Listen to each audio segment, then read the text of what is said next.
मैं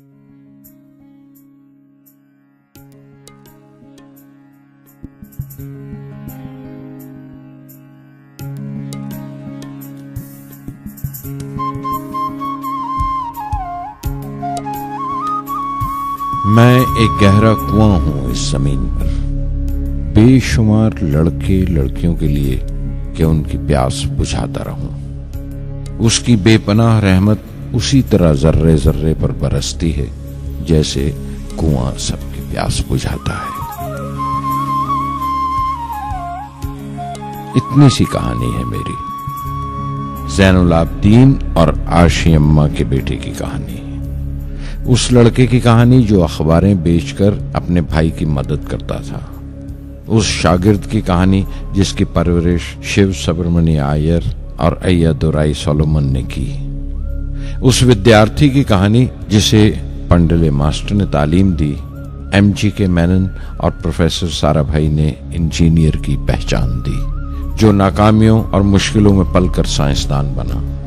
और उस रहनुमा की कहानी जिसके साथ चलने वाले बेशुमार काबिल और हुनरमंद लोगों की टीम थी।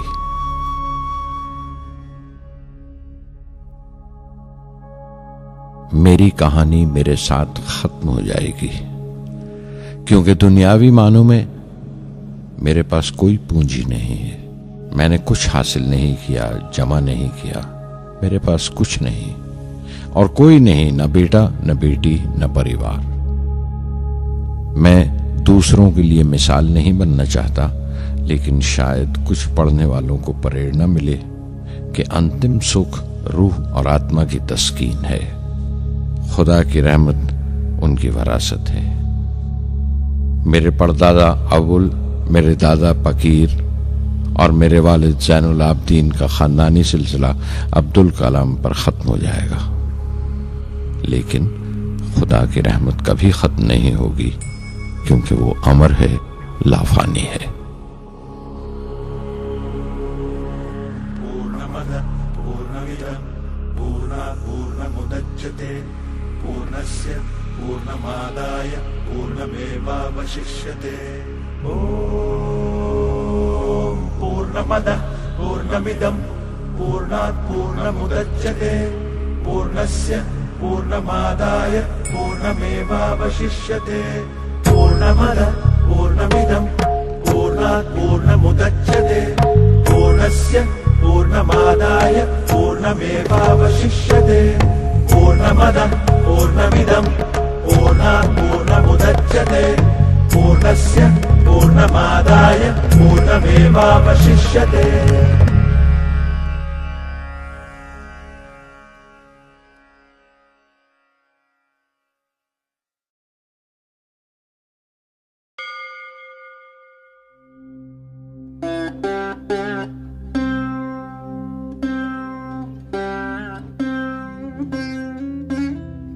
मैं शहर रामेश्वरम के एक मिडिल क्लास तमिल खानदान में पैदा हुआ। मेरे अब्बा ज़ैनुल आबदीन के पास न तालीम थी न दौलत, लेकिन इन मजबूरियों के बावजूद एक दानाई थी उनके पास और हौसला था। और मेरी मां जैसी मददगार थी आशी अम्मा।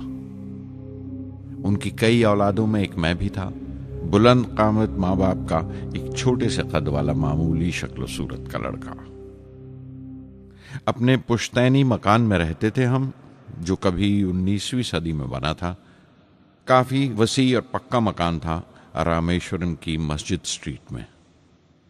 मेरे अब्बा हर तरह के ऐशो आराम से दूर रहते थे, मगर जरूरियात की तमाम चीजें मुयस्सर थीं। सच तो यह है कि मेरा बचपन बड़ा महफूज था, मादी तौर पर भी और जज्बाती तौर पर भी, मटीरियली एंड इमोशनली।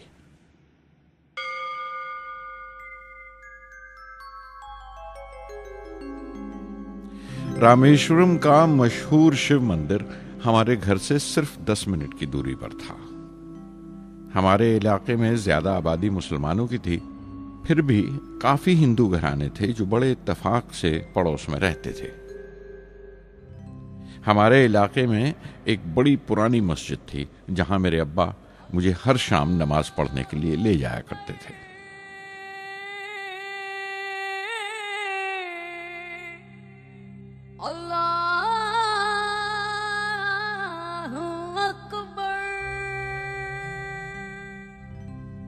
रामेश्वरम मंदिर के बड़े पुरोहित पक्षी लक्ष्मण शास्त्री मेरे अब्बा के पक्के दोस्त थे। मेरी बचपन की यादों में आंकी हुई एक याद ये भी थी कि अपने अपने रवायती लिबास में बैठे हुए वो दोनों कैसे रूहानी मसलों पर देर देर तक बातें करते रहते थे। मेरे अब्बा मुश्किल से मुश्किल रूहानी मामलों को भी तमिल की आम जबान में बयान कर लिया करते थे। एक बार मुझसे कहा था, जब आफत आए तो आफत की वजह समझने की कोशिश करो, मुश्किलें हमेशा खुद को परखने का मौका देती हैं।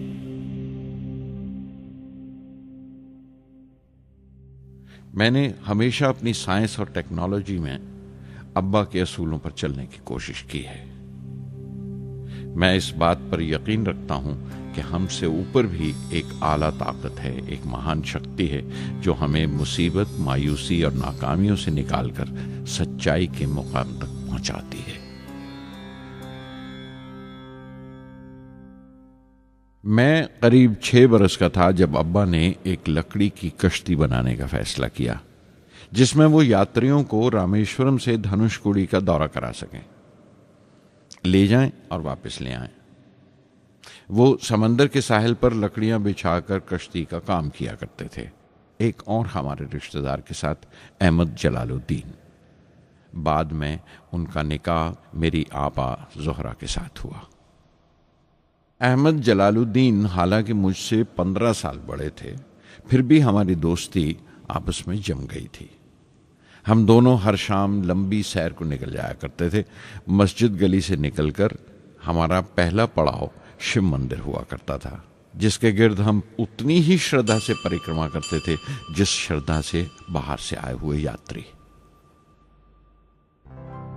जलालुद्दीन ज्यादा पढ़ लिख नहीं सके उनके घर के हालात की वजह से, लेकिन मैं जिस जमाने की बात कर रहा हूं, उन दिनों हमारे इलाके में सिर्फ वही एक शख्स था जो अंग्रेजी लिखना जानता था।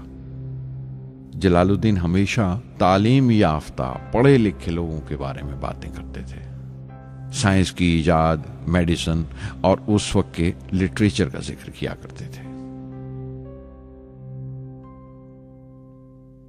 एक और शख्स जिसने बचपन में मुझे बहुत मुतासिर किया वो मेरा कजन था, मेरा चचेरा भाई शमसुद्दीन।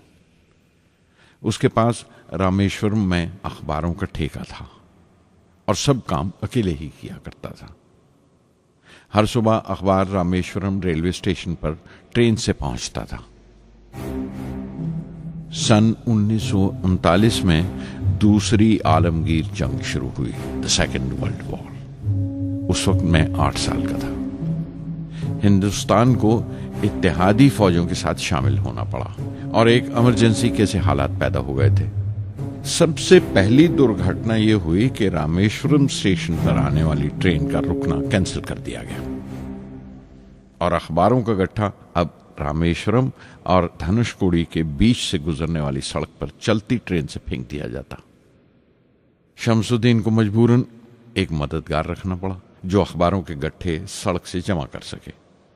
वो मौका मुझे मिला और शमसुद्दीन मेरी पहली आमदनी की वजह बना। हर बच्चा जो पैदा होता है वो कुछ समाजी और आर्थिक हालात से जरूर असरअंदाज होता है और कुछ अपने जज्बाती माहौल से भी। उसी तरह उसकी तरबियत होती है। मुझे दयानतदारी और सेल्फ डिसिप्लिन अपने अब्बा से विरासत में मिला था और मां से अच्छाई पर यकीन करना और रहमदिली। लेकिन जलालुद्दीन और शमसुद्दीन की सोहबत से जो असर मुझ पर पड़ा, उससे सिर्फ मेरा बचपन ही महज अलग नहीं हुआ, बल्कि आइंदा जिंदगी पर भी उसका बहुत बड़ा असर पड़ा।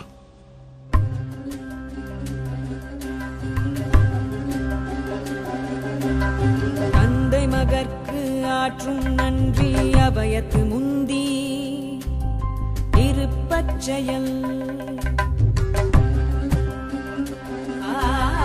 தந்தை மகற்கு ஆற்றும் நன்றி அபயத்து முந்தி இருப்பச்செயல்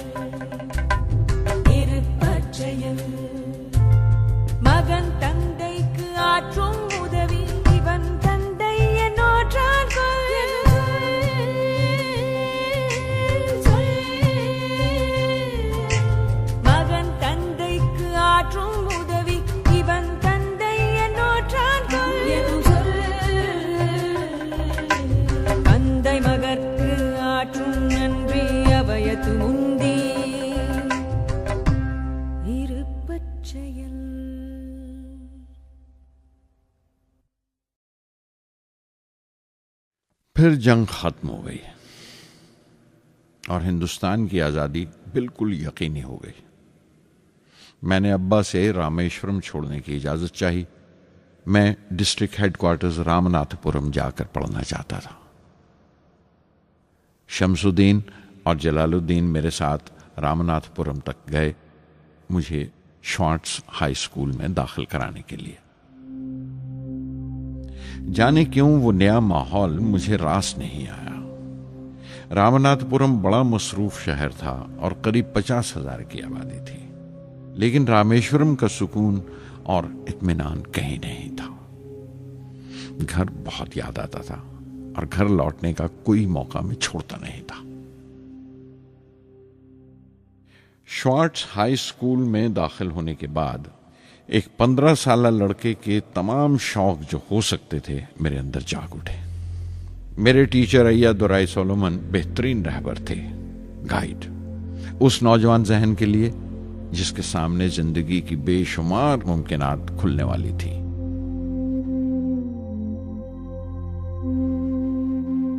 रामनाथपुरम के उस अरसे क़याम में उनसे मेरा रिश्ता उस्ताद शागिर्द या गुरु शिष्य से भी आगे निकल गया। अय्या दुराई कहा करते थे, जिंदगी कामयाब होने और नतीजे हासिल करने के लिए 3 ताकतों पर काबू पाना बहुत जरूरी है: ख्वाहिश, यकीन और उम्मीद। अय्या दुराई सोलोमन, जो बाद में रेवरेंट हो गए, कहा करते थे, इससे पहले कि मैं चाहूं कुछ हो जाए, ये जरूरी है कि मेरे अंदर उसकी पूरी शिद्दत से ख्वाहिश हो और यकीन हो कि वो होगा। मैं अपनी जिंदगी से अगर मिसाल दूं तो मुझे बचपन से ही आसमान के इसरार और परिंदों की परवाज हमेशा हैरान करती थी, फैसिनेट करती थी। समंदर में कूंजों और बगलों को ऊंची उड़ाने लगाते देखता था तो उड़ने को जी करता था। मैं एक सादा लोग गांव ही का लड़का तो था, लेकिन मुझे यकीन था कि एक दिन मैं जरूर उन कूंजों की तरह बुलंद उड़ाने लगाऊंगा, बुलंदी पर परवाज करूंगा। और हकीकत यह है कि रामेश्वरम से उड़ने वाला मैं पहला लड़का था।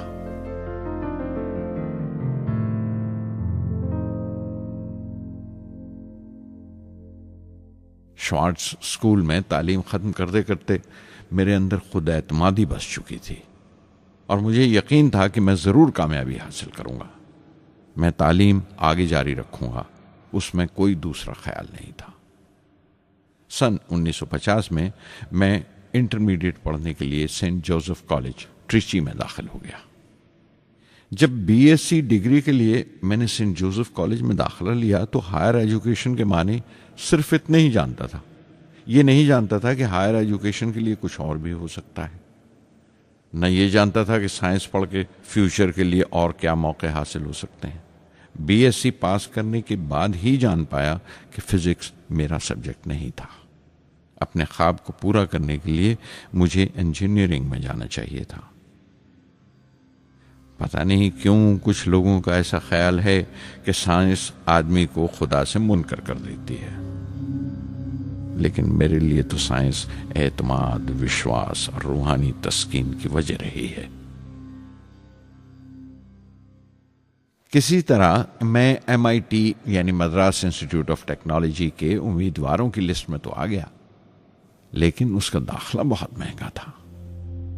कम से कम 1,000 रुपए की जरूरत थी और मेरे अब्बा के पास इतने रुपए नहीं थे। उस वक्त मेरी अक्का, मेरी आपा जोहरा ने अपने सोने के कड़े और चेन बेचकर मेरी फीस का इंतजाम किया। मुझ पर उसकी उम्मीद और यकीन देखकर मैं पसीज गया।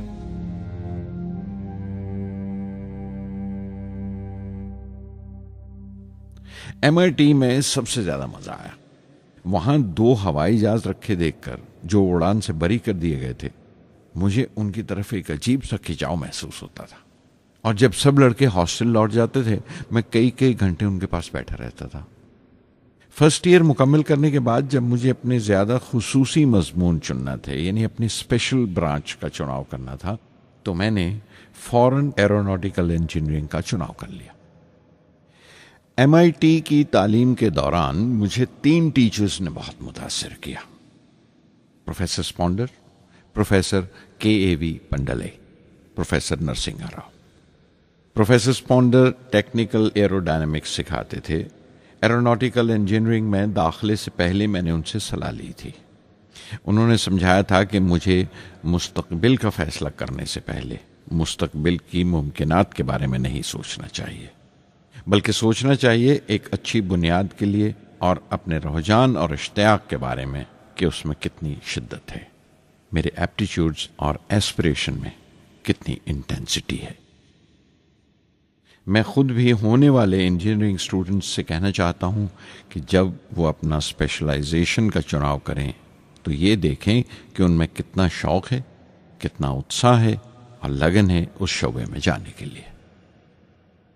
प्रोफेसर KAV पंडले ने मुझे एरो स्ट्रक्चर डिज़ाइन सिखाया और उसका तज्जिया भी, विश्लेषण, एनालिसिस भी। वो बड़े खुशदिल और दोस्त टीचर थे और हर साल कोई ना कोई नया तरीका, नया नजरिया लेकर आते थे कोर्स में। प्रोफेसर नरसिंह राव मैथमेटिशियन थे। वो एरोडायनेमिक्स की थ्योरी सिखाया करते थे। उनकी क्लास में दाखिल होकर मुझे मैथमेटिकल फिजिक्स बाकी तमाम सब्जेक्ट से ज्यादा अच्छा लगने लगा। साध संगी हरि हरि नाम चित्तारा चित्तारा, साध संगी हरि हरि नाम चित्तारा, सहजी अनंतु होवे दिनु राति, अंकुर भलो हमारा, साध संगी साध संगी।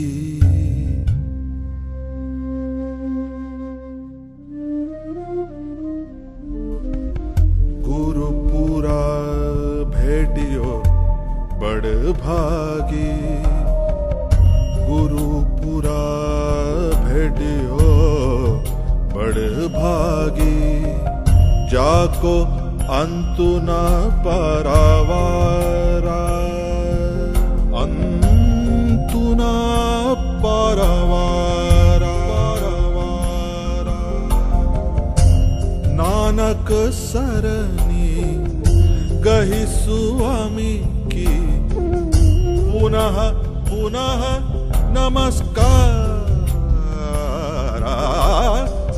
साध संगी साध संगी।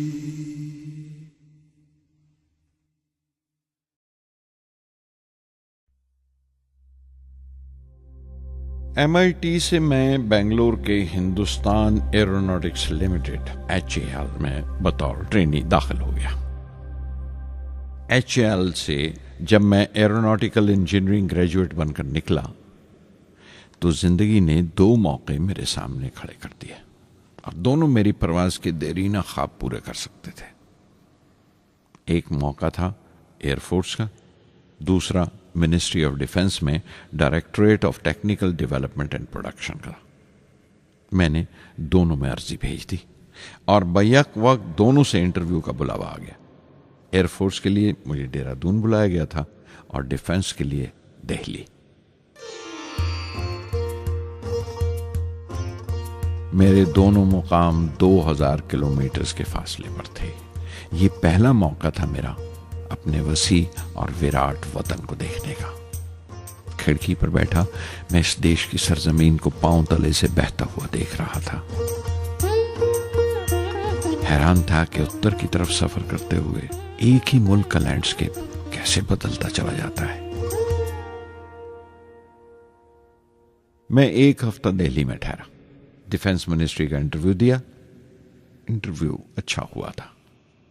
वहां से मैं देहरादून गया एयरफोर्स सिलेक्शन बोर्ड के इंटरव्यू के लिए। 25 उम्मीदवारों में मैं 9वें नंबर पर आया। मेरा दिल बैठ गया, बहुत मायूस हुआ। और कई दिन तक अफसोस रहा कि एयरफोर्स में जाने का मौका मेरे हाथ से निकल गया। मैं ऋषिकेश चला गया, दिल पर यह बोझ लेकर कि आने वाले दिन बड़े सख्त होंगे।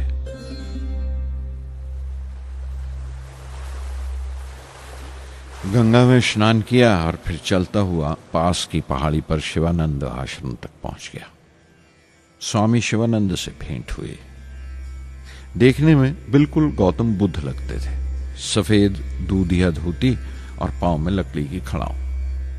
उनकी बच्चों सी मासूम मुस्कान और सादा दिली देखकर बहुत प्रभावित हुआ मैंने बताया उन्हें कैसे मैं इंडियन एयरफोर्स में भर्ती होने से रह गया और मेरी कितनी शदीद ख्वाहिश थी आसमानों में उड़ने की, परवास करने की। वो मुस्कुरा दिए और बोले, ख्वाहिश अगर दिलो जान से निकली हो, वो पवित्र हो और उसमें शिद्दत हो, तो उसमें कमाल की एक इलेक्ट्रोमैग्नेटिक एनर्जी होती है, एक बरकी मकनातीसी ताकत होती है। दिमाग जब सोता है तो वो एनर्जी रात की खामोशी में बाहर निकल जाती है और सुबह कायनात ब्रह्मांड से सितारों की गति रफ्तार को अपने साथ समेटकर दिमाग में लौट आती है। इसीलिए जो सोचा है उसकी सृष्टि अवश्य है, वो तख्लीक होगा। तुम विश्वास करो इस अजली बंधन पर, इस वचन पर कि सूरज फिर लौटेगा, बाहर फिर से आएगी। मैं दिल्ली लौट आया, डिफेंस से अपना इंटरव्यू का नतीजा दरियाफ्त किया। जवाब में मुझे अपॉइंटमेंट लेटर थमा दिया गया और अगले दिन से सीनियर साइंटिफिक असिस्टेंट मुकर्रर कर दिया गया 250 रुपए की माहाना तनख्वाह पर। 3 साल गुजर गए। उन्हीं दिनों बेंगलोर में एरोनॉटिकल डेवलपमेंट एस्टेब्लिशमेंट ADE का एक नया महकमा खुला और मुझे वहां पोस्ट कर दिया गया।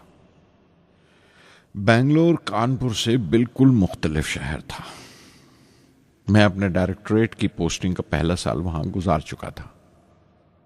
दरअसल हमारे देश में ये एक अजीब तरीका है, एक अजीब सा ढंग है अपने लोगों को हद दर्जा तक निचोड़ लेने का, जो हमारे लोगों को इंतहा पसंद बना देता है। शायद इसलिए कि सदियों इस देश ने गैर मुल्की तहजीबों के जख्म भी खाए हैं और उन्हें अपने दामन में जगह भी दी है। अलग अलग हुक्मरानों से वफा करते करते हम अपनी हैसियत, अपनी यकताई खो बैठे हैं। बल्कि हमने एक और ही किस्म की खूबी पैदा कर ली है कि एक ही वक्त में रहम दिल भी हैं और बेरहम भी, हसास भी हैं और बेहिस भी। जितने गहरे हैं उतने ही सतही। ऊपर से देखो तो हम बड़े खुश रंग और खूबरू नजर आते हैं, लेकिन कोई गौर से देखे तो अपने हुक्मरानों की एक बेढब नकल से ज्यादा कुछ नहीं है। मैंने कानपुर में कल्ले में दबाए हुए पान वाले नवाब वाजिद अली शाह के नकलची बहुत देखे और बेंगलोर में फिरंगियों के अंदाज में कुत्ते की जंजीर थामे टहलते हुए साहिबों की कमी नहीं थी। बेंगलोर में रहकर मैं रामेश्वरम के सुकून और गहरे शांत वातावरण के लिए तरसता था।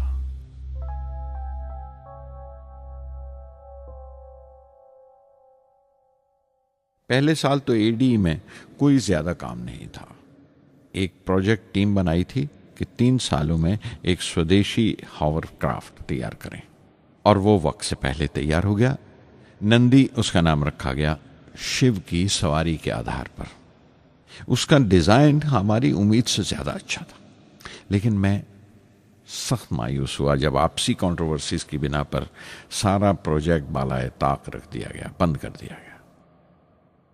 Professor MGK Menon, Tata institute of fundamental research के डायरेक्टर, एक रोज अचानक ही हमारी जांच पड़ताल को आ पहुंचे। नंदी का जिक्र निकला। मुझसे पूछताछ करते हुए उन्होंने ख्वाहिश जाहिर की एक 10 मिनट की उड़ान के लिए। उसके 1 हफ्ता बाद की बात है, मुझे इनकुस्पार से बुलावा आ गया, the Indian committee for space research. मैं मुंबई चला गया रॉकेट इंजीनियर की पोस्ट के लिए इंटरव्यू देने। मेरा इंटरव्यू लेने वाले डॉक्टर विक्रम साराभाई और प्रोफेसर MGK मेनन के अलावा मिस्टर सराफ थे, जो उस वक्त एटॉमिक एनर्जी कमीशन के डिप्यूटी सेक्रेटरी के ओहदे पर थे। डॉक्टर साराभाई की गर्मजोशी ने पहली ही मुलाकात में मेरा दिल मोह लिया। अगले ही दिन मुझे खबर मिल गई कि मैं चुन लिया गया। मुझे इनकोस्पार में रॉकेट इंजीनियर की हैसियत से शामिल कर लिया गया था।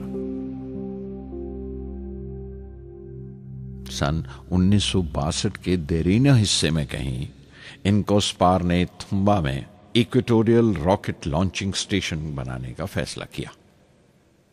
थुम्बा केरला में त्रिवेंद्रम से परे एक दूर दराज के ऊंगते से गांव का नाम है। हिंदुस्तान में यह मॉडर्न रॉकेट बेस्ड रिसर्च की एक दबी सी इब्तदा थी, हल्की सी शुरुआत। उसके फौरन बाद ही मुझे 6 माह के लिए अमेरिका भेज दिया गया, नासा में रॉकेट लॉन्चिंग की ट्रेनिंग के लिए। जाने से पहले मैं थोड़ा सा वक्त निकालकर रामेश्वरम गया। मेरे अब्बा मेरी इस कामयाबी के लिए बहुत खुश हुए और मुझे उसी मस्जिद में ले जाकर शुक्राने की नमाज अदा की।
NASA Langley research centre Virginia में मैंने अपने काम की शुरुआत की। बाद में Goddard space flight centre Maryland चला गया। मैं अपना इंप्रेशंस अमेरिकन्स के बारे में बेंजामिन फ्रैंकलिन के इस जुमले से बयान कर सकता हूं, जिन बातों से तकलीफ होती है उनसे तालीम भी मिलती है। हिंदुस्तानी तंजीमों में, यहां की ऑर्गेनाइजेशंस में एक बड़ी मुश्किल है। जो ऊपर हैं वो बड़े मगरूर हैं। अपने से छोटों की, जूनियर्स और सबऑर्डिनेट्स की राय लेना अपनी हतक समझते हैं। कोई शख्स भी अपनी खूबी दिखा नहीं सकता अगर आप उसे मलामत ही करते रहें। उसूल और पाबंदी, पाबंदी और सख्ती, सख्ती और जुल्म के बीच की लाइन बड़ी महीन है, बारीक है। उसकी पहचान बहुत जरूरी है। मैं जैसे ही नासा से लौटा, फौरन बाद हिंदुस्तान का पहला रॉकेट लॉन्च वाक़या हुआ, 21 नवंबर सन 1963। वो साउंडिंग रॉकेट था, नाम नाइकी अपेची। नाइकी अपेची की कामयाबी के बाद प्रोफेसर साराभाई ने अपनी आरजू, अपने ख्वाब का इजहार किया। एक Indian satellite launch vehicle ISLV का सपना। हिंदुस्तानी रॉकेट का ख्वाब 20वीं सदी में एक तरह से 18वीं सदी का ख्वाब भी कहला सकता है, जो टीपू सुल्तान ने देखा था।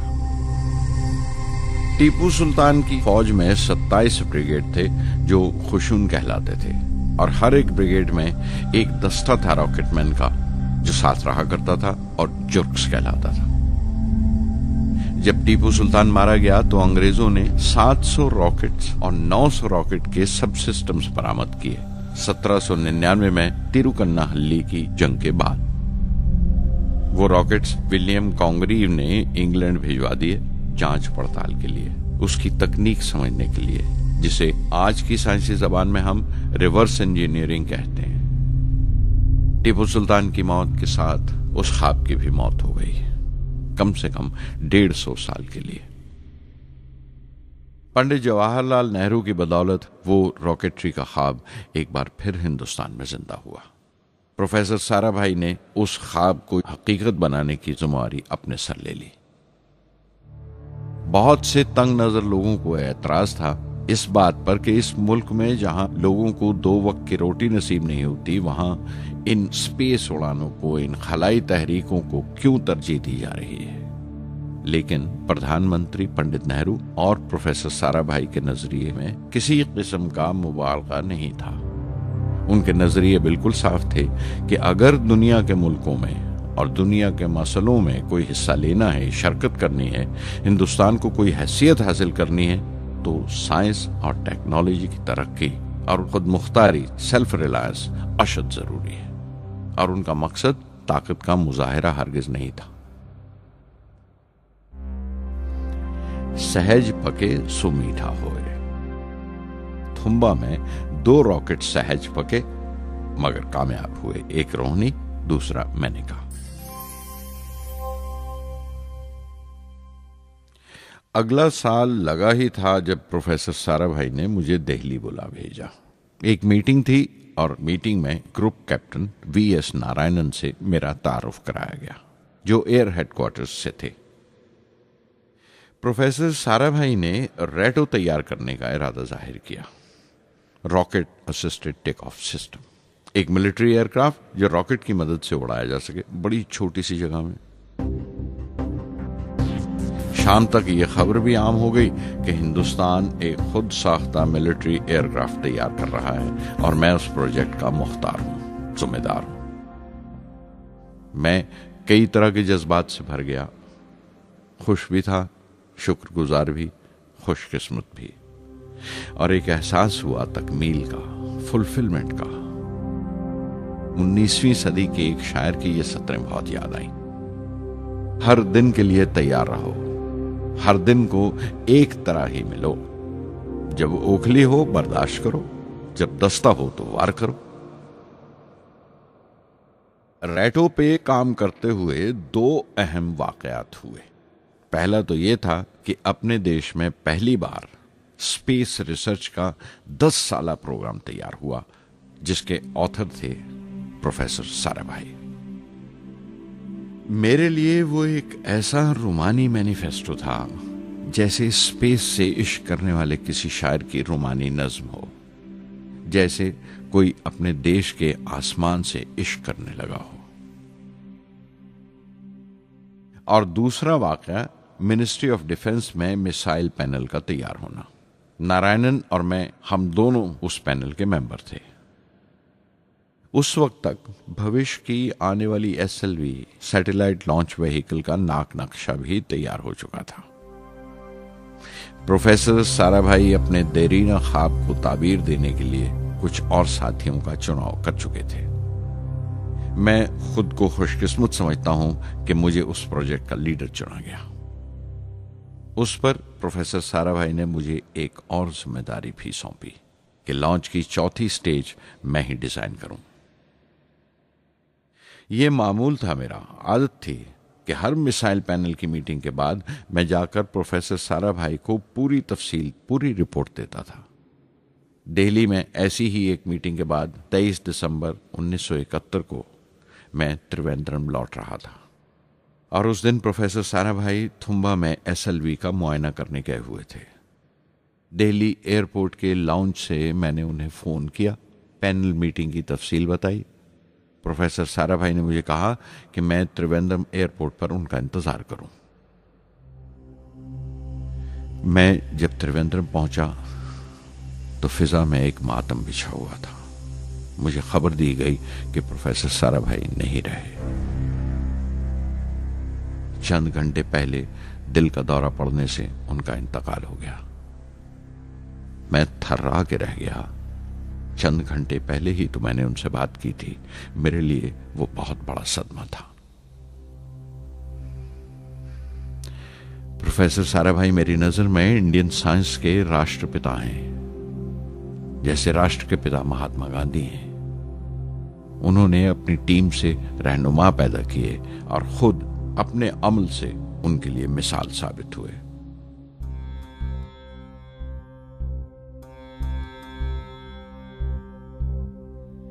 నానాటి బతుకు నాటకము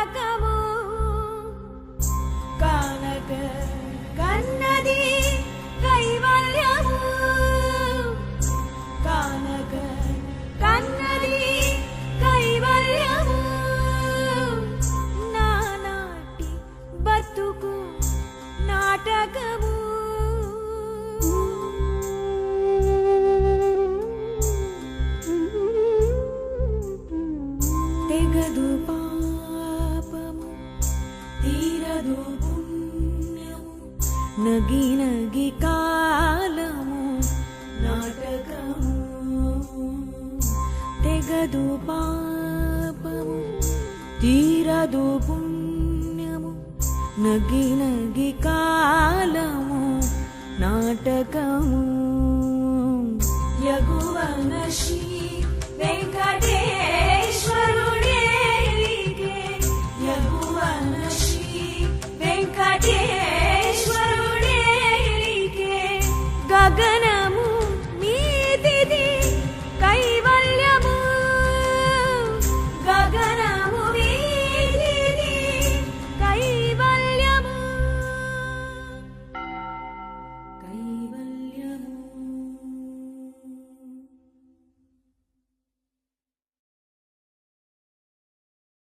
कुछ अरसा प्रोफेसर MG के मेनन ने स्पेस रिसर्च का काम संभाला। बिलाखिर प्रोफेसर सतीश धवन को Indian Space Research Organisation ISRO की जिम्मेदारी सौंप दी गई। तुम्बा का पूरा कॉम्प्लेक्स एक बड़े पैमाने पर स्पेस सेंटर बना दिया गया और Vikram Sarabhai space centre VSSC का नाम दिया गया। जिसने वो सेंटर कायम किया था उसी के नाम से उस जगह की श्रद्धांजलि पेश की गई। मशहूर मेटलर्जिस्ट डॉक्टर ब्रह्म प्रकाश VSSC के पहले डायरेक्टर मुकर्रर हुए। कोई भी शख्स अपनी जिम्मेवारी में तभी कामयाब हो सकता है अगर वो बारसूख हो, मोतबर हो और अपने फैसलों के लिए उसे सही हद तक आजादी हो। शायद निजी जिंदगी में भी तसल्ली का यही एक रास्ता है। आजादी और जिम्मेवारी एक साथ हो तभी वो तस्कीन और खुशी का बायस हो सकती है। और जाती आजादी हासिल करने के लिए मैं 2 रास्ते तजवीज कर सकता था जो मैंने इख्तियार किए। पहला तो ये कि अपनी तालीम और तरबियत को बढ़ावा दो। इल्म, नॉलेज बड़ा कारामद हथियार है, बहुत काम आता है। इल्म जितना ज्यादा होगा उतनी ज्यादा आजादी के हकदार होगे। इल्म वो पूंजी है जो कोई छीन नहीं सकता। टीम की रहनुमाई तभी मुमकिन है अगर आपकी जानकारी मुकम्मल हो, अप टू डेट हो।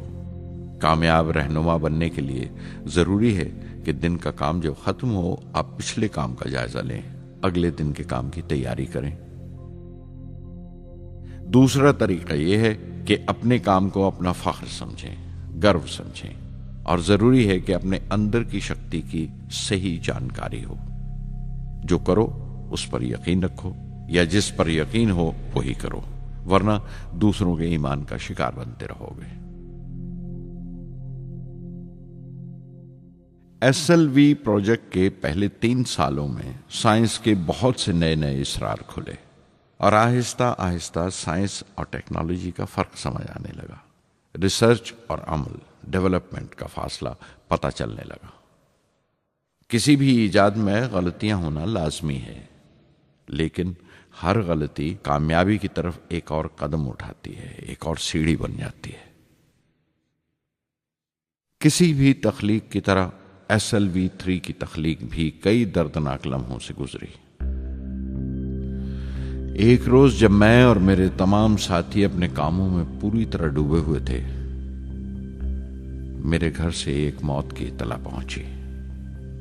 मेरे दोस्त और हमदर्द मेरे बहनोई जलालुद्दीन का इंतकाल हो गया था। कुछ देर के लिए तो मैं सुन्न होकर रह गया, मेरी आंखों में अंधेरा छा गया। थोड़ी देर बाद जब अपने चौगिरदे का एहसास हुआ तो महसूस किया जैसे मेरी हस्ती का एक हिस्सा मर गया था। रात की रात बसों में सफर करता हुआ अगली सुबह मैं रामेश्वरम पहुंचा। जोहरा को क्या तसल्ली देता और क्या सब्र देता अपनी भांजी महबूबा को जो रो रो कर हलकान हो रही थी। मेरी आंखों के सोते पहले ही सूख चुके थे। थुम्बा लौटकर बहुत दिनों तक सारा कामकाज, सारी मसरूफियत बेमानी लगने लगी।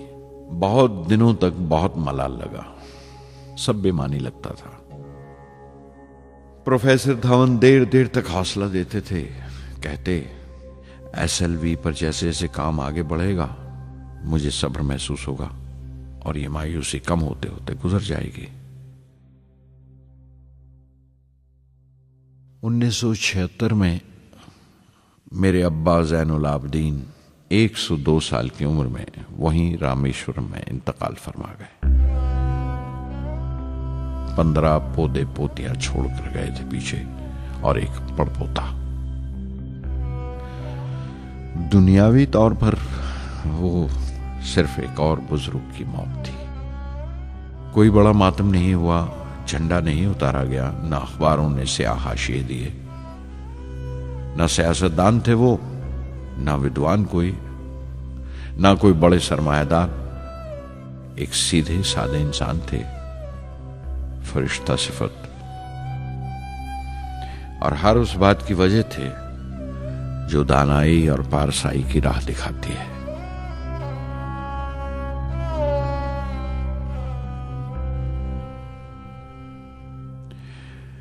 मैं बहुत देर तक अपनी मां के पास बैठा रहा, चुपचाप, और जब उठा थुम्बा लौटने के लिए तो उसने रुंधे गले से दुआएं दी मुझे।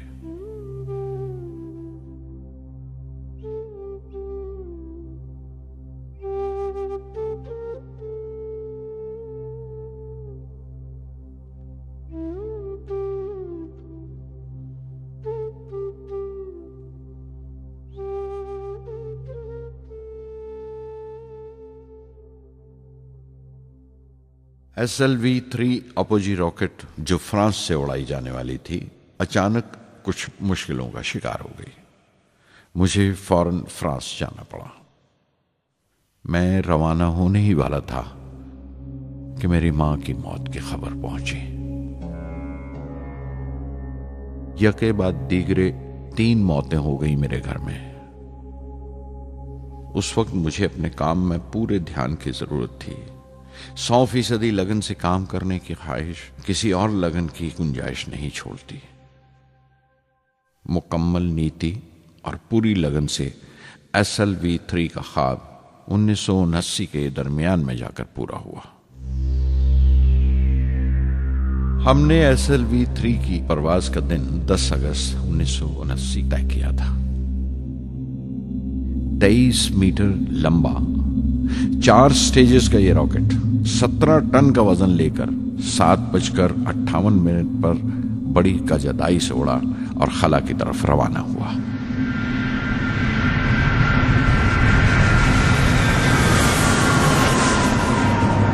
पहली स्टेज हर तरह से पुख्ता निकली और बड़े आराम से रॉकेट दूसरी स्टेज में दाखिल हो गया।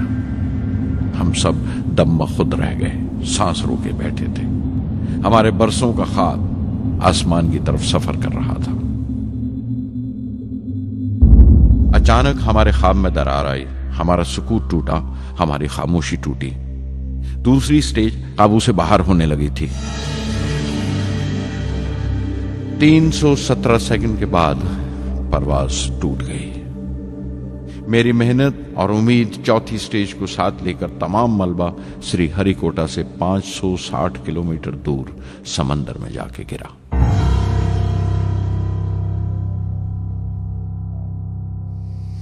इस हादसे से हम सबको सख्त सदमा पहुंचा। मैं गम और गुस्से से भर गया, नुचड़ गया, बिल्कुल जिस्मानी तौर पर भी और जहनी तौर पर भी। मैं सीधा अपने कमरे में गया और बिस्तर में धंस गया। मैंने अपने कंधे पर एक दिलासे का हाथ महसूस किया तो आंख खोली। दोपहर ढल चुकी थी, शाम करीब थी। डॉक्टर ब्रह्म प्रकाश मेरे सराहने बैठे थे। उनकी इस हमदर्दी ने छू लिया मुझे। मैं उदास था, मायूस था, लेकिन अकेला नहीं।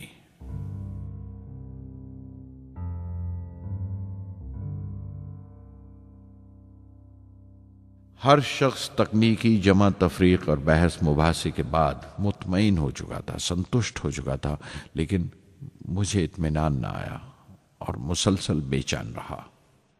मैं बेसाख्ता खड़ा हो गया और एतराफ़ किया प्रोफेसर धवन के सामने, सर, मेरे साथियों को नाकामयाबी की वजह दरियाफ्त हो जाने से इत्मीनान हो गया, लेकिन मैं उसे काफ़ी नहीं समझता। इस मिशन के डायरेक्टर की हैसियत से इस गलती को भी मैं अपनी जिम्मेवारी समझता हूं। SLV-3 की नाकामयाबी की जिम्मेवारी मेरी है।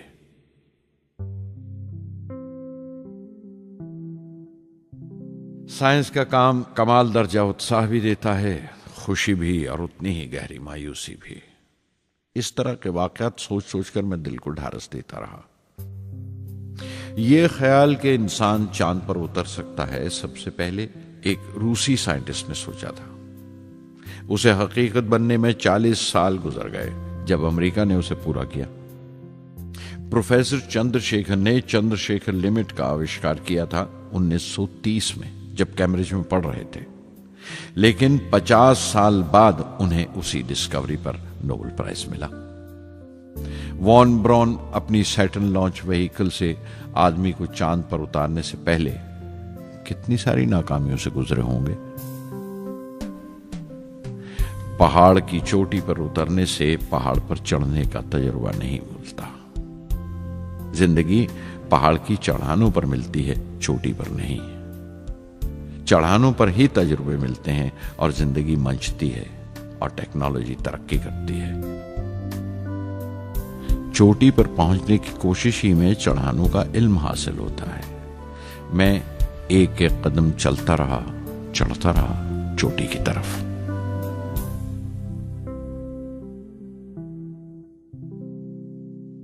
SLV-3 की उड़ान से 30 घंटा पहले 17 जुलाई 1980 के दिन अखबारों की सुर्खियां तरह तरह की राय और अंदाजों से भरी हुई थीं। ज्यादातर रिपोर्टर्स ने पहली SLV की उड़ान याद दिलाई थी कि किस तरह वो रॉकेट फेल हो गया था और उसका मलबा समंदर में जाकर गिरा था। कुछ लोगों ने तो देश की दूसरी खामियों का जिक्र करते हुए भी उसे SLV-3 से जोड़ दिया था। मैं जानता था कि अगले दिन का नतीजा हमारे फ्यूचर के स्पेस प्रोग्राम का फैसला करने वाला है। मुख्तसर ये कि सारी कौम की नजरें हम पर गड़ी हुई थीं। 18 जुलाई 1980 सुबह 8:03 पर हिंदुस्तान का पहला सैटेलाइट लॉन्च व्हीकल उड़ा।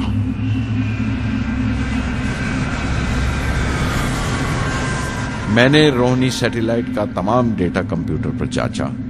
अगले 2 मिनट के अंदर अंदर रोहिणी अंतरिक्ष में था। उस तमाम शोरगुल के बीच में मैंने अपनी जिंदगी के सबसे अहम अल्फाज अदा किए। मैं मिशन डायरेक्टर बोल रहा हूं, एक जरूरी खबर सुनने को तैयार रहो। चौथी स्टेज कामयाबी के साथ रोहिणी सैटेलाइट को लेकर अंतरिक्ष में दाखिल कर रही है। मैं ब्लॉक से बाहर आया तो मेरे साथियों ने मुझे कंधों पर उठा लिया और नारे लगाते हुए जुलूस निकाला। सारी कौम में एक जोश की लहर दौड़ गई। हिंदुस्तान उन चंद कौमों में शामिल हो गया था जिनके पास सैटेलाइट लॉन्च की काबिलियत थी। हमारी कौम का एक ख्वाब पूरा हुआ था और हमारे इतिहास का एक नया बाब खुला, एक नया चैप्टर।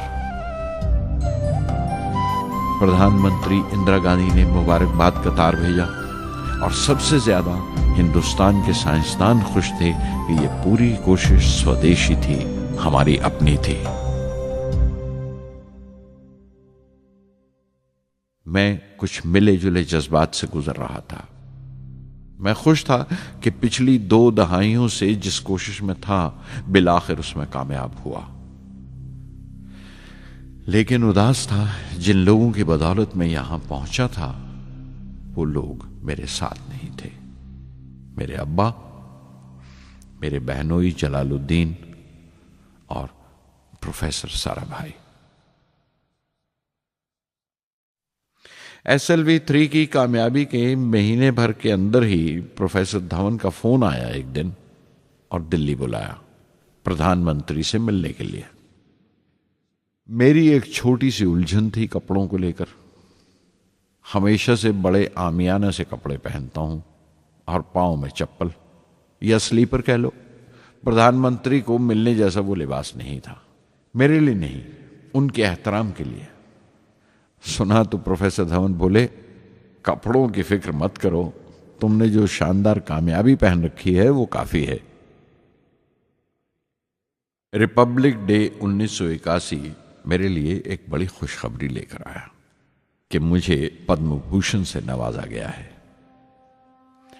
मैंने अपने कमरे को बिस्मिल्लाह खां की शहनाई से भर लिया। शहनाई की गूंज मुझे कहीं और ही ले गई। मैं रामेश्वरम पहुंच गया, मां के गले लगा।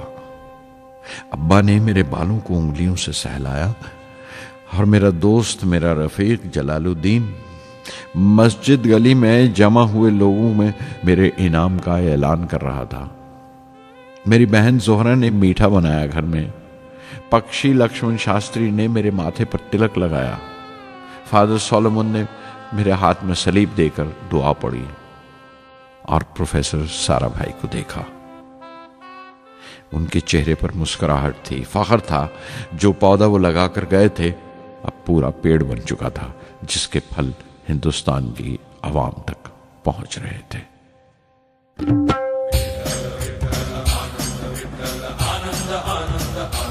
ओ आनंदाचे डोही आनंद तरंग, आनंदाचे डोही आनंद तरंग, आनंदाची अंग, आनंदाचे आनंदाची अंग, आनंदाचे आनंदाचे डोही आनंद तरंग, आनंदाचे डोही आनंद तरंग।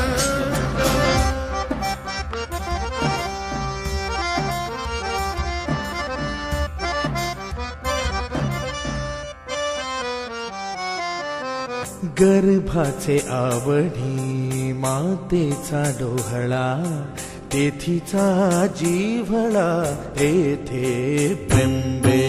गर्भाचे आवडी मातेचा डोहळा, तेथीचा जीवळा तेथे बिंबे। तुका म्हणे तैसा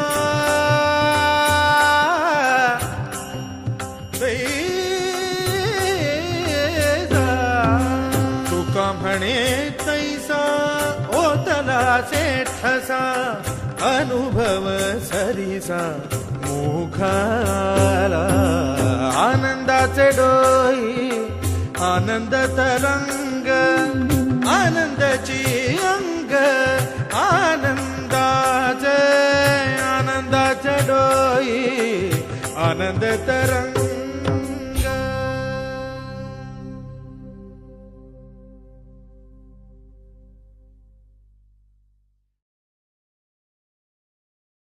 पहली जून 1982 मैंने defence research and development laboratory DRDL की जिम्मेवारी संभाल ली। उस वक्त के defence minister Shri R Venkataraman ने जब मशवरा दिया कि बजाय दर्जा बदर्जा मिसाइल तैयार करने के हमें मुकम्मल अपनी मिसाइल तैयार करने का प्रोग्राम बनाना चाहिए, तो हमें अपने कानों पर यकीन नहीं आया और देखते देखते ही वो प्रोजेक्ट एक मुकम्मल मिसाइल का प्रोग्राम बन गया, जिसके नतीजे आइंदा बहुत दूर तक पहुंचे। हर एक प्रोजेक्ट का नाम हिंदुस्तान की खुद मुख्तारी, सेल्फ रिलायंस का सबूत था। सरफेस टू सरफेस मिसाइल का नाम पृथ्वी रखा गया, टैक्टिकल कोर व्हीकल को त्रिशूल का नाम दिया गया, surface to air defence system Akash कहलाया, एंटी टैंक मिसाइल प्रोजेक्ट को नाग के नाम से पुकारा गया और मेरे देरीना ख्वाब रेक्स को यानी re entry experiment launch vehicle को मैंने अग्नि का नाम दिया। मिसाइल टेक्नोलॉजी का हुनर दुनिया की कुछ चुनी हुई कौमों के पास ही था। वो बड़े ताज्जुब से हमारी तरफ देख रहे थे कि हम क्या करने जा रहे हैं और कैसे करेंगे। हम एक मीटिंग में बैठे हुए अपने मकसद को पूरा करने के लिए 1984 की निशानदेही कर रहे थे जब डॉक्टर ब्रह्म प्रकाश की मौत की खबर आई। मेरे लिए वो एक और सदमा था। पहली SLV की नाकामी के वक्त जिस तरह उन्होंने ढारस दी थी मुझे, वो याद करके मैं और ज्यादा गमगीन हो गया।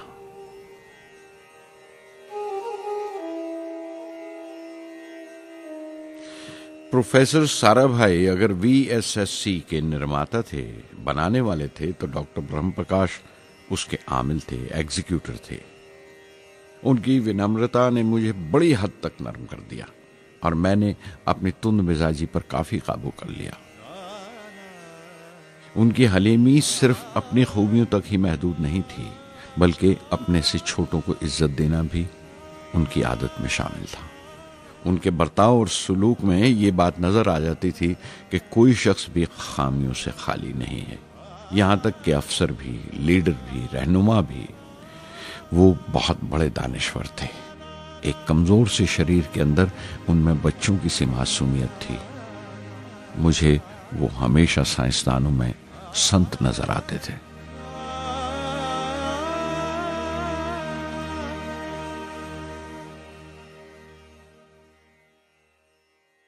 पृथ्वी का काम अपनी तकमील को पहुंच रहा था जब हम 1988 में दाखिल हुए। 25 फरवरी 1988 सुबह 11:23 पर पृथ्वी की पहली परवाज वाक़ हुई। हमारे मुल्क में वो एक ऐतिहासिक मौका था। पृथ्वी सिर्फ एक सरफेस टू सरफेस मिसाइल ही नहीं, बल्कि आइंदा आने वाली तमाम किस्म की मिसाइल का बुनियादी नक्शा भी था। फ्यूचर का मॉड्यूल था वो। पृथ्वी ने हमारे आस पड़ोस के मुल्कों को दहला दिया। मगरबी यानी वेस्टर्न मुल्कों को पहले तो हैरत हुई, फिर गुस्से का इजहार किया और पाबंदी लगा दी इंडिया के लिए कि वो ऐसी कोई चीज बाहर के मुल्कों से न खरीद सकें जो उनके मिसाइल प्रोग्राम में इस्तेमाल हो सकती हो या काम आ सकती हो। मिसाइल की ईजाद में हिंदुस्तान की खुद मुख्तारी ने दुनिया के तमाम तरक्की याफ्ता मुल्कों को परेशान कर दिया। अग्नि की टीम में 500 से ज्यादा साइंसदान शामिल थे। अग्नि की परवाज 20 अप्रैल 1999 तय पाई थी। लॉन्च की तमाम तैयारियां मुकम्मल हो चुकी थीं और हिफाजत के लिए यह फैसला किया गया था कि लॉन्च के वक्त आसपास के तमाम गांव खाली करा दिए जाएं। अखबारात और दूसरी मीडिया ने इस बात को बहुत उछाला। 20 अप्रैल पहुंचते पहुंचते तमाम मुल्क की नजरें हम पर टिकी हुई थीं। दूसरे मुल्कों का दबाव बढ़ रहा था कि हम इस तजुर्बे को मुलतवी कर दें या खारिज कर दें, लेकिन सरकार मजबूत दीवार की तरह हमारे पीछे खड़ी रही और किसी तरह हमें पीछे नहीं हटने दिया। परवाज से सिर्फ 14 सेकंड्स पहले हमें कंप्यूटर ने रुकने का इशारा किया। किसी एक पुर्जे में कोई खामी थी, वो फौरन ठीक कर दी गई, लेकिन उसी वक्त डाउन रेंज स्टेशन ने रुकने का हुक्म दिया। चंद सेकंड्स में कई रुकावटें सामने आ गईं और परवाज मुलतवी कर दी गई। अखबारात ने आस्तीनें चढ़ा ली। हर बयान ने अपनी अपनी तरह की वजूहात निकाल ली। कार्टूनिस्ट सुधीर दार ने एक कार्टून शाया किया जिसमें एक खरीदार कुछ सामान दुकानदार को वापस करते हुए कह रहा था, अग्नि की तरह वो भी नहीं चली। एक कार्टून में दिखाया गया कि साइंसदान कह रहा है, सब ठीक था, स्विच बटन नहीं चला। हिंदुस्तान टाइम्स के कार्टून में एक नेता रिपोर्टर को समझा रहा है, डरने की कोई बात नहीं, ये बड़ी अमन पसंद अहिंसावाद की मिसाइल है, इससे कोई मरेगा नहीं। करीब 10 रोज दिन रात काम चला मिसाइल की दुरुस्ती पर और आखिरकार साइंसदानों ने एक नई तारीख तय की अग्नि की परवाज के लिए। मगर फिर वही हुआ। 10 सेकंड पहले कंप्यूटर ने रुकावट का इशारा किया। पता चला एक पुर्जा काम नहीं कर रहा है। परवाज फिर मुलतवी कर दी गई। ऐसी बात किसी भी साइंसी तजुर्बे में हो जाना आम बात है। गैर मुल्कों में भी बहुत बार होता है, लेकिन उम्मीद से भरी हुई कौम हमारी मुश्किलें समझने को तैयार नहीं थी। हिंदू अखबार में केशव का एक कार्टून छपा जिसमें एक देहाती कुछ नोट गिनते हुए कह रहा था, मिसाइल के वक्त गांव से हट जाने का मुआवजा मिला है। 2-4 बार और ये तजुर्बा मुलतवी हुआ तो मैं पक्का घर बनवा लूंगा। अमोल बटर वालों ने अपने होर्डिंग पर लिखा, अग्नि को ईंधन के लिए हमारे बटर की जरूरत है। अग्नि की मुरम्मत का काम जारी रहा। आखिरकार एक बार फिर 22 मई की तारीख अग्नि की परवाज के लिए तय पाई। उसकी पिछली रात doctor Arunachalam, general KN Singh और मैं डिफेंस मिनिस्टर KC पंत के साथ चहलकदमी कर रहे थे। पूरे चांद की रात थी, हाई टाइड का वक्त था और लहरें गरज गरज कर खुदा की अजमत का नाम ले रही थी। कल अग्नि की परवाज कामयाब होगी या नहीं, बार बार यही सवाल हमारे दिमाग में गूंज रहा था।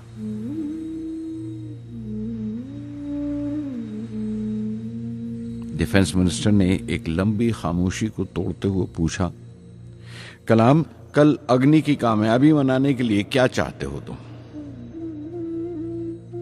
मैं क्या चाहता था? क्या था जो नहीं था मेरे पास? अपनी खुशी के इजहार के लिए मुझे क्या करना चाहिए? और अचानक मुझे जवाब मिल गया, हम 1 लाख पेड़ों की कोंपलें लगाएंगे, मैंने कहा और उनके चेहरे पर रौनक आ गई। तुम अपनी अग्नि के लिए धरती मां का आशीर्वाद चाहते हो, बोले। कल यही होगा, उन्होंने पेशंगोई की।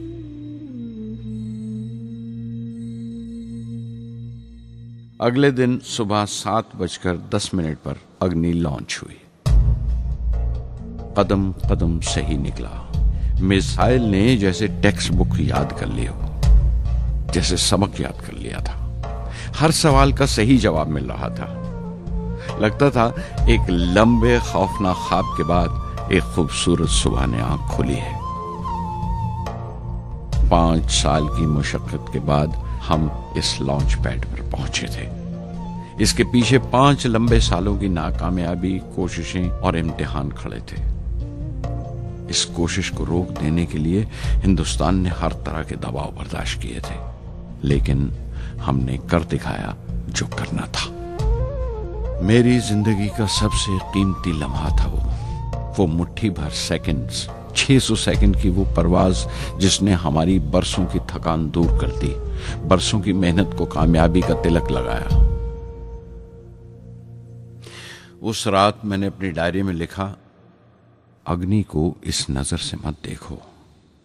ये सिर्फ ऊपर उठने का साधन नहीं है, न शक्ति की नुमाइश है। अग्नि एक लौ है जो हर हिंदुस्तानी के दिल में जल रही है। इसे मिसाइल मत समझो, ये कौम के माथे पर चमकता हुआ आग का सुनहरी तिलक है। स्वधर्मम् अपि चावेक्ष्य न विकम्पितुम् अर्हसि, धर्म्याद् युद्धश्रेयोऽन्य क्षत्रियस्य न विद्यते। स्वधर्मम् अपि चावेक्ष्य न विकम्पितुम् अर्हसि, धर्म्याद् युद्धश्रेयोऽन्य क्षत्रियस्य न विद्यते। अदच्चेत्त्वम् इमं धर्म्यं संग्रामं न करिष्यसि, तदस्वधर्मं कीर्तिं च हित्वा पापम् अवाप्स्यसि, हित्वा पापम् अवाप्स्यसि।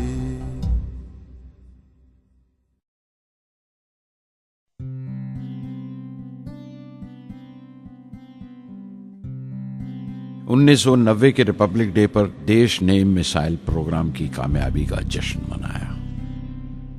मुझे पद्म विभूषण से नवाजा गया और डॉक्टर अरुणाचलम को भी। 10 साल पहले पद्म भूषण की यादें एक बार फिर हरी हो गईं।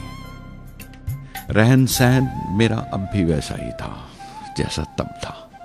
10 बाय 12 का एक कमरा किताबों से भरा हुआ और कुछ जरूरत का फर्नीचर जो किराए पर लिया था। फर्क इतना ही था कि तब यह कमरा त्रिवेंद्रम में था, अब हैदराबाद में। वेटर मेरा नाश्ता लेकर आया, इडली और छाछ, और आंखों में एक खामोश मुस्कुराहट, मुबारकबाद की। मैं अपने हमवतनों की इस नवाजिश से छलक गया।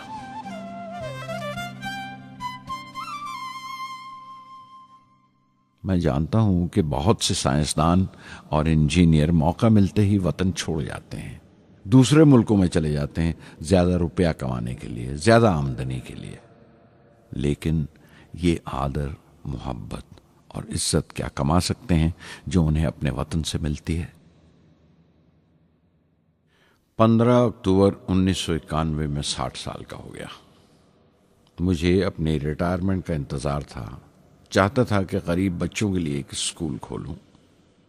ये वो दिन थे जब मैंने सोचा कि अपनी ज़िंदगी के तजुर्बे, मुशाहिदे और वो तमाम बातें कलमबंद करूं जो दूसरों के काम आ सकें। एक तरह से अपनी स्वाने उम्री लिखूं, अपनी जीवनी। मेरे ख्याल में मेरे वतन के नौजवानों को एक साफ नजरिए और दिशा की ज़रूरत है। तभी ये इरादा किया कि मैं उन तमाम लोगों का जिक्र करूं जिनकी बदौलत मैं ये बन सका जो मैं हूं। मकसद ये नहीं था कि मैं कुछ बड़े बड़े लोगों के नाम लूं, बल्कि ये कि कोई शख्स कितना भी छोटा क्यों ना हो, उसे हौसला नहीं छोड़ना चाहिए। मसले, मुश्किलें जिंदगी का हिस्सा हैं और तकलीफें कामयाबी की सच्चाइयां हैं। जैसा कहा है किसी ने, खुदा ने यह वादा नहीं किया कि आसमान हमेशा नीला ही रहेगा, जिंदगी भर फूलों से भरी राहें मिलेंगी। खुदा ने यह वादा नहीं किया कि सूरज है तो बादल नहीं होंगे, खुशी है तो गम नहीं, सुकून है तो दर्द नहीं होगा। मुझे ऐसा कोई गुरूर नहीं कि मेरी जिंदगी सबके लिए एक मिसाल बनेगी, मगर यह हो सकता है कि कोई मायूस बच्चा किसी गुमनाम सी जगह पर जो समाज के किसी माजूर हिस्से से ताल्लुक रखता हो, ये पढ़े और उसे चैन मिले, ये पढ़े और उसकी उम्मीद रोशन हो जाए। हो सकता है ये कुछ बच्चों को नाउमीदी से बाहर ले आए और जिसे वो मजबूरी समझते हैं वो मजबूरी ना लगे। उन्हें यकीन रहे कि वो जहां भी हैं खुदा उनके साथ है। काश हर हिंदुस्तानी के दिल में जलती हुई लौ को पर लग जाए और उस लौ की परवाज से सारा आसमान रोशन हो जाए।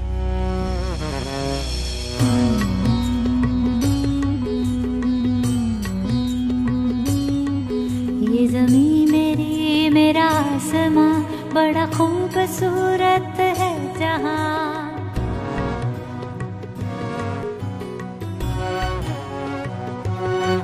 ये ज़मीं मेरी, मेरा आसमां, बड़ा खूबसूरत है जहां। मेरी जिंदगी परवाज़ है, वो फिजा मेरी, मैं उड़ूं जहां। मेरी जिंदगी परवाज़ है, वो फिजा मेरी, मैं उड़ूं जहां। ये ज़मीं मेरी, मेरा आसमां, बड़ा खूबसूरत है जहां। कभी धूप लेप के आसमां हमने सुनहरी कर लिया। कभी धूप लेप के आसमां हमने सुनहरी कर लिया। फिर धूप बांध के पाँव में हम उड़े हैं ठंडी हवाओं में। ज़मीं मेरी, मेरा आसमां, बड़ा खूबसूरत है जहां। कभी वक्त उठा के सरों पे हम और आग लेके परों पे हम। कभी वक्त उठा के सरों पे हम और आग लेके परों पे हम। कभी छानी खाली खला कहीं, हम उड़े जहाँ पे हवा नहीं। ज़मीं मेरी, मेरा आसमां, बड़ा खूबसूरत है जहाँ। मेरी जिंदगी परवाज़ है, मेरी जिंदगी परवाज़ है, वो फिजा मेरी, मैं उड़ूं जहाँ। ये ज़मीं मेरी, मेरा आसमां, बड़ा खूबसूरत है जहाँ। ये ज़मीं मेरी, मेरा आसमां, बड़ा